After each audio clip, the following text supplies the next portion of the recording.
Hi, this is Eric with Civano Nursery. I'm standing in front of all these different Tecomas. They're blooming great on this warm, humid day in Tucson. This is our native Tecoma stans angustifolia, also known as Arizona yellow bells. You'll find this blooming right now out in the desert amongst saguaros in some deeper canyons, especially in the Santa Catalinas and the rincons. And hummingbirds love it and actually really depend on these flowers this time of year out in the wild.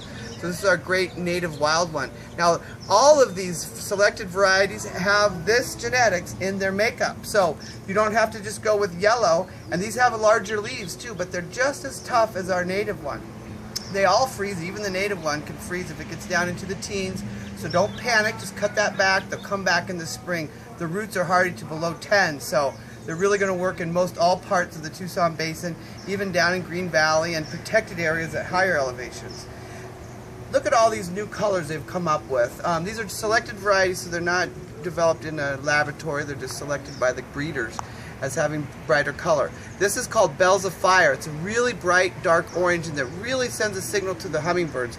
Brings in a lot of different hummingbirds. This one is called Sparkle. It kind of combines some yellow and orange and that deeper red.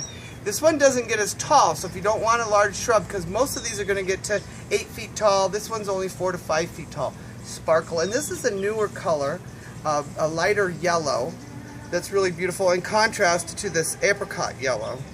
So, Tecoma stans angustifolia, and all of the hybrid varieties. They're great summer color in Tucson gardens.